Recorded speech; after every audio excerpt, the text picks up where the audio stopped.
Hola, muy buenas noches, bienvenidos a nuestro canal Casa de Estudio.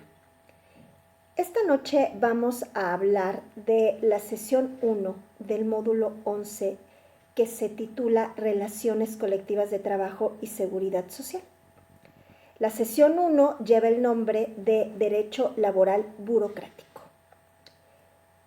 Y agradeciéndoles el favor de su atención y pidiéndoles también que aprovechen para suscribirse al canal, para activar las notificaciones, darle like a este video y compartirlo, para que muchas personas, muchos compañeros puedan y tengan la oportunidad de hacer su tarea de una manera más rápida, sencilla y sin estar busque y busque información por todos lados. Entonces, yo les voy a platicar acerca de esta actividad, que como todas lleva la actividad 1, la actividad 2 y la actividad integradora. Pero bueno, en este caso, yo solamente hice la actividad integradora. ¿Por qué? Porque si ustedes revisan lo que solicita la actividad 1 y la actividad 2, se van a dar cuenta que todos los puntos que analizamos, que investigamos y que estudiamos en la actividad número 1 y 2 tienen que incluirse en la actividad integradora, que es una presentación que, como yo ya dije, la hice en la herramienta Prezi. ¿Cuáles son los temas que lleva esta actividad? Bueno, el primero es la estructura del aparato burocrático del Estado. La segunda actividad a desarrollar es la clasificación de los trabajadores burocráticos. La tercera, debemos hablar del vínculo jurídico de las diversas relaciones laborales. Y por último, hablar de las presentaciones mínimas laborales burocráticas. Entonces, vamos a iniciar y vamos a platicar acerca de esta actividad que yo titulé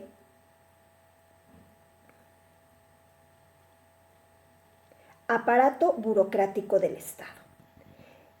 E iniciamos con la definición de la Suprema Corte de Justicia de la Nación al respecto de cómo define al derecho burocrático y lo considera como una rama autónoma del derecho administrativo, con tendencias semejantes al derecho laboral.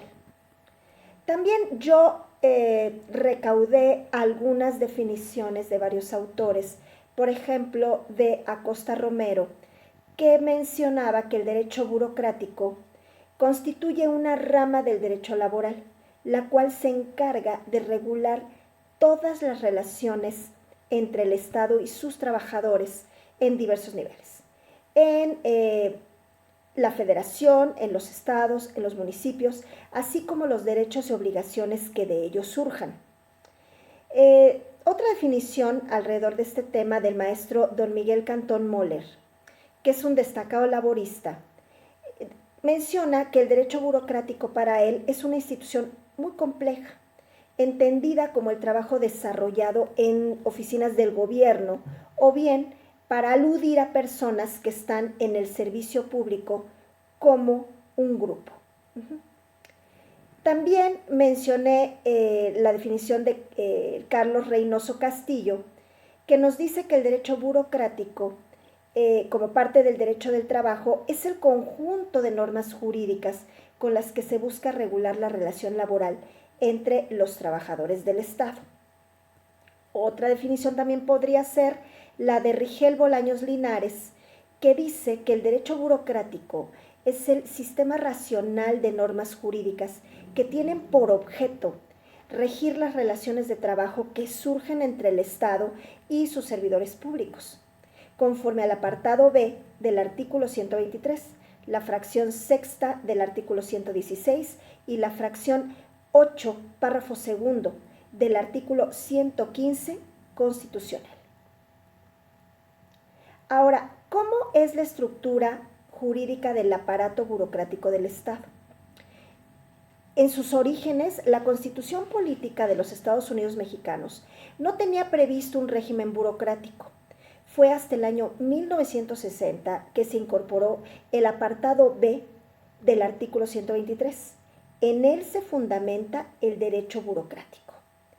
Y entonces, a partir de aquí, vamos a empezar con estas definiciones. Es muy importante también que utilicen imágenes para su trabajo, pues para que quede mucho mejor presentado. Es una presentación, es un esquema en Prezi, de tal suerte que podrían hacerlo así. Entonces yo hablé del apartado número 123, del artículo número 123 en su apartado B, que dice que toda persona tiene derecho al trabajo digno y socialmente útil. Al efecto, se van a promover la creación de empleos y la organización social del trabajo conforme a la ley. El Congreso de la Unión, sin contravenir a las bases siguientes, deberá expedir leyes sobre el trabajo, las cuales regirán: B. Entre los poderes de la Unión y sus trabajadores. Este apartado está compuesto por fracciones numeradas de la 14 y una 13 bis. Todo esto lo van a encontrar en la Constitución Política de los Estados Unidos Mexicanos. ¿Qué prevé la fracción primera? Pues prevé los tipos de jornada y su duración máxima. La fracción segunda establece la prestación del séptimo día pagado, por ejemplo. La fracción tercera asigna un periodo mínimo constante, diferencia de los trabajadores del apartado A, que es variable. Esta es una notable diferencia entre el apartado A y el apartado B. También el apartado A menciona que son 6 días el primer año y que van aumentando conforme la antigüedad. Entonces ya quedamos que la fracción tercera del apartado B asigna un periodo mínimo constante de 20 días por año. La fracción cuarta prevé el establecimiento de los salarios en los presupuestos respectivos, así como el mínimo a pagar, el cual, dice la fracción, será el mismo que el salario mínimo establecido para los trabajadores del apartado A. También yo mencioné la fracción quinta, que garantiza el principio de igualdad laboral y salarial. La fracción 6, no dejen de mencionarla, ya que esta limita la afectación de los salarios a las hipótesis previstas en la ley. La fracción séptima, que fija las bases mínimas de los sistemas de reclutamiento y selección de personal y prevé ya el servicio profesional de carrera. Este punto es muy, muy, muy importante. La fracción octava, que establece el sistema de escalafón. La fracción 9, que garantiza el principio de estabilidad laboral, la cual prohíbe la suspensión o cese de los trabajadores por causas injustificadas. La fracción décima, la fracción 11, la fracción 12 son también parte de este tema que no podemos dejar de mencionar, así como la fracción número 13, la fracción 13 bis, que ya hicimos ahí una mención importante, que incluye en este régimen jurídico al personal del sistema bancario mexicano, a la banca central también, hablando de Banjico. La fracción 14, que establece la figura del trabajador de confianza. Es muy importante que también mencionemos las disposiciones adicionales que estructuran jurídicamente al derecho burocrático. El artículo 113 lo menciona a detalle y el artículo número 116, por favor, no dejen de mencionarlo. Incluyan también el artículo número 125, el artículo número 127 y también, por favor, tengan presente mencionar el artículo 128, porque este artículo 128 es sumamente interesante. No dejen de hablar de él, por favor. Yo se los doy a manera de resumen, pero bueno, ustedes van a hacer su propio formato de presentación en su Prezi, pero bueno, yo de manera muy personal les digo que yo sí anoté los artículos tal cuales fueron, ¿no? En una presentación que se pudieran ver muy bien, que se pudieran apreciar perfectamente cada una de las, pues alguna de las fracciones de la Constitución que ya he mencionado. Ahora, vamos a ir rápidamente a la estructura normativa del aparato burocrático del Estado. En donde, bueno, como ya lo mencioné, bien vale la pena poner imágenes alrededor de este subtítulo. Entonces vamos a hablar de que la estructura normativa del aparato burocrático se lleva a cabo a través de la aplicación supletoria de la ley, para integrar una omisión en la ley y como apoyo en la interpretación de cada una de sus disposiciones. Voy a enunciar a continuación las leyes que contienen las normas jurídicas reglamentarias de la Constitución aplicables ¿a qué? Al derecho burocrático, ¿sí? Eso es muy importante que lo mencione. Bueno, pues ¿cuáles son? La Ley Federal de los Trabajadores al Servicio del Estado, reglamentaria del apartado B del artículo 123 constitucional. Otra de ellas es la Ley Federal de Responsabilidades de los Servidores Públicos. Esta ley, considera en este punto que se aplica en base al artículo 4 constitucional en materia de obligaciones, responsabilidades y sanciones del servicio público. Otro fundamento legal es la Ley General del Sistema Nacional Anticorrupción, que se prevé su utilización en el artículo número 133 constitucional. ¿Sí? También consideren la Ley Federal de Responsabilidad Patrimonial del Estado. Otra normativa es la Ley General de Transparencia y Acceso a la Información Pública, la cual reglamenta el artículo número 6 constitucional. La Ley del ISSSTE, la Ley General de Responsabilidades Administrativas, la Ley del Servicio Profesional de Carrera en la Administración Pública Federal, la Ley Federal de Transparencia y Acceso a la Información Pública y algunas leyes supletorias del derecho burocrático, tales como la Ley Federal del Trabajo, el Código Federal de Procedimientos Civiles, la Ley del IMSS, el principio, todos aquellos principios generales del derecho, así como no olvidar la equidad. ¿Ok?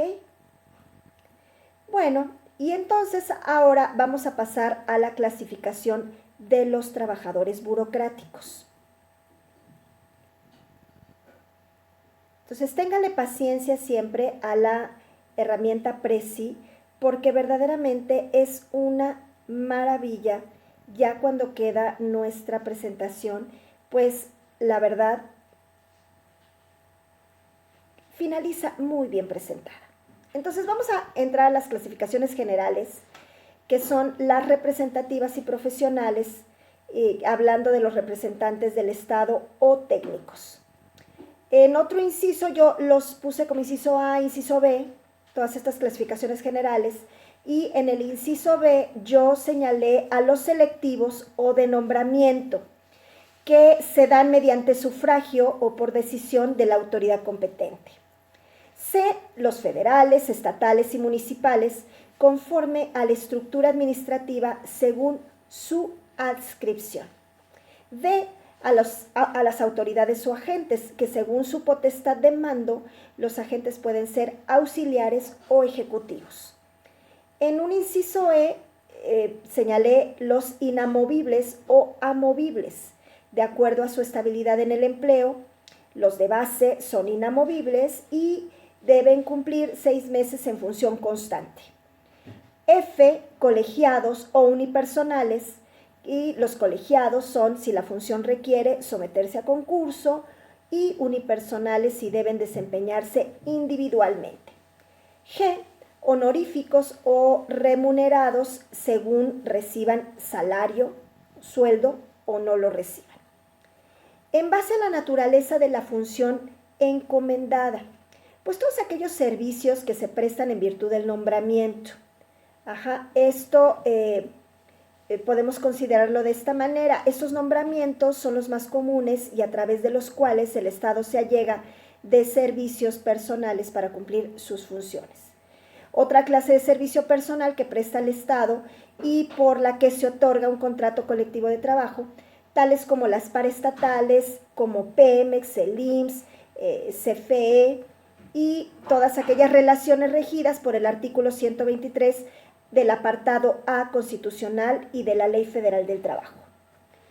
Los servicios que se prestan también por contrato dentro de esta clasificación, en este caso, la administración se liga a la procuración de servicios necesarios para el Estado, eventuales o especializados, y que no se requiere sostener una relación de trabajo permanente con quienes la prestan. Solo se establece un vínculo civil, administrativo o bajo el régimen de honorarios. Y como ya tenemos que ver en esta parte de la presentación, los tipos de trabajadores, pues son los trabajadores al servicio del Estado, se clasifican por niveles jerárquicos en funcionarios y empleados. Y también tenemos a los altos funcionarios. Ahí ustedes los definen cada uno, por favor. La legislación también contempla y clasifica a los funcionarios según el ejercicio de su función pública, en empleados de confianza y en empleados de base. Que desarróllenlo, vayan al artículo 123, a la fracción 14, que hace referencia a este tipo de trabajadores. También en la siguiente exposición, yo hice una clasificación de los trabajadores en base a la naturaleza de su tipo de relación laboral con las entidades.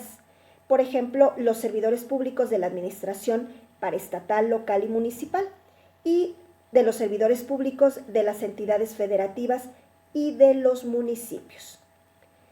Es importante también señalar que en base a lo que ordena el artículo 108 constitucional, la clasificación de los servidores públicos va a ser en base, o con base, mejor dicho, a su responsabilidad.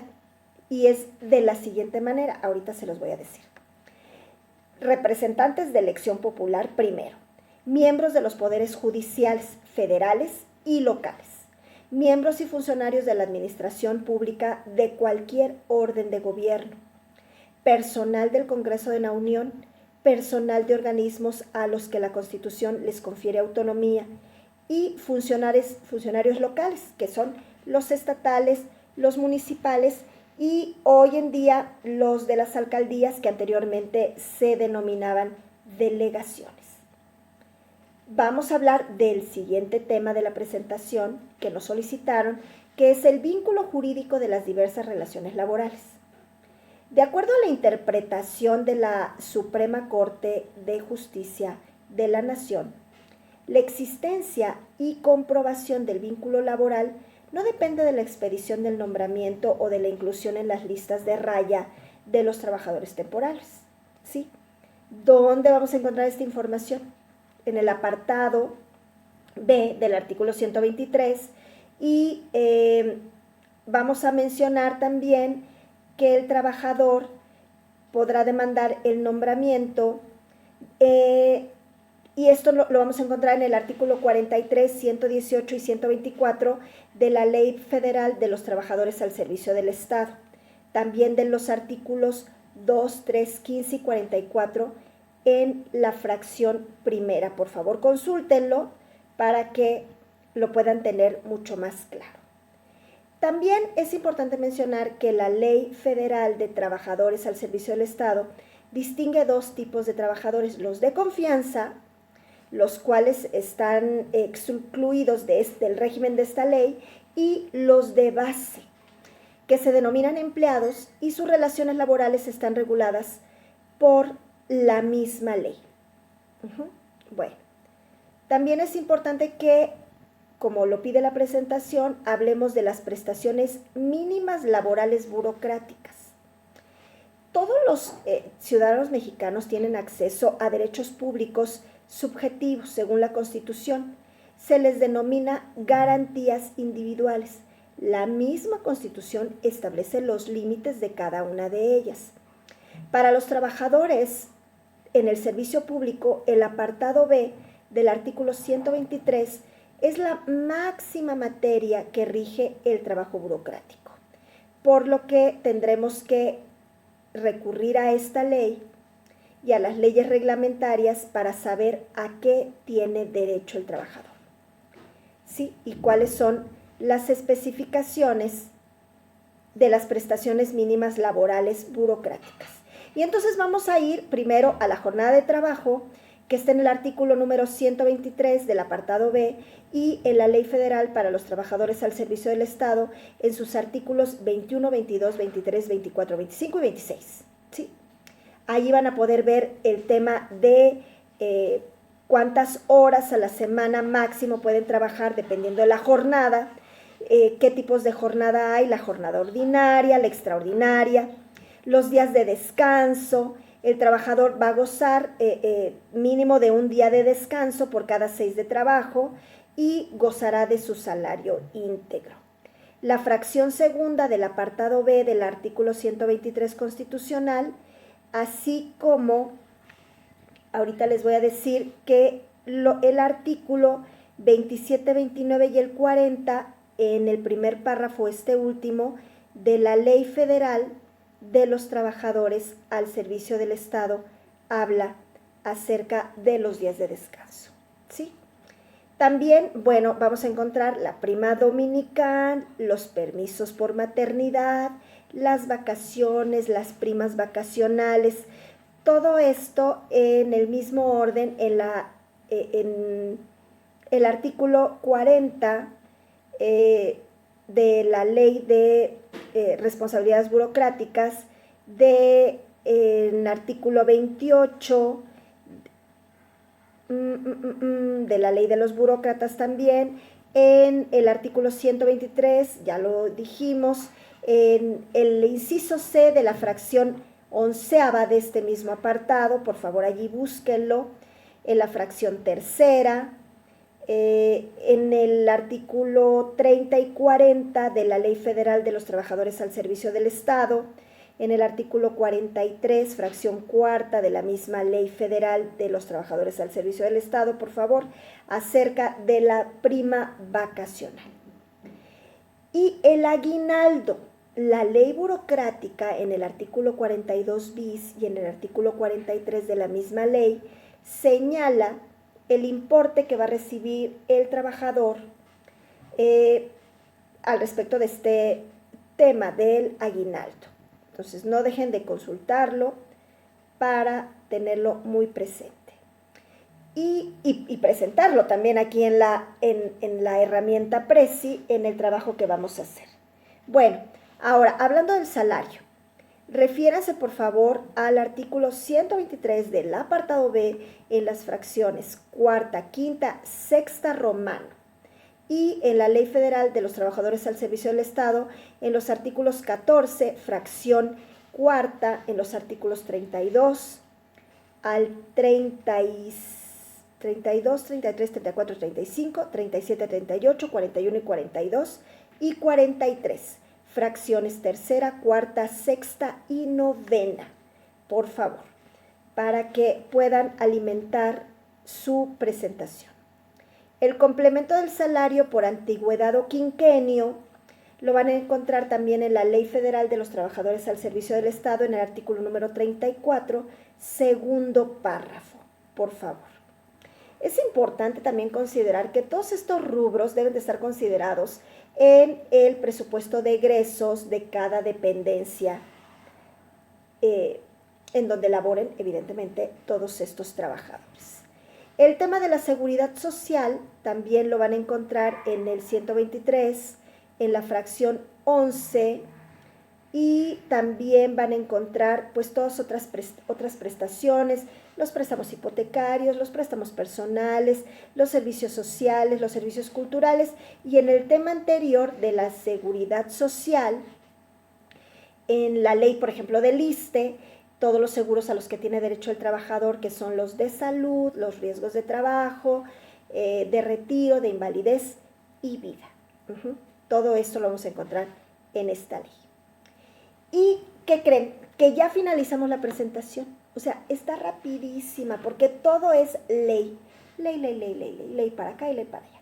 Y obviamente, bueno, pues el talento que cada uno le imprima para poder definir cada una de estas cuestiones y poderlo llevar a la presentación. No nada más es copiar y pegar. Si puedo poner los artículos, yo lo hice, pero también brindaba una explicación en mi trabajo para que el docente pudiera darse cuenta que yo había aprendido pues lo mejor que se había podido todo lo relacionado con este tema. Y entonces me voy a despedir y los voy a esperar en el siguiente video que próximamente lo voy a publicar, en donde veremos la sesión número 2 de este módulo. Agradezco su atención nuevamente y les pido que se suscriban al canal, activen las notificaciones, le den like y compartan. Buenas noches. También les voy a dejar en la descripción el enlace para que se unan a nuestro grupo de WhatsApp, en donde exclusivamente nos dedicamos a resolver dudas, inquietudes, tips para este módulo, ¿sí? Me despido de ustedes, cuídense mucho, que tengan una excelente noche. Hasta pronto.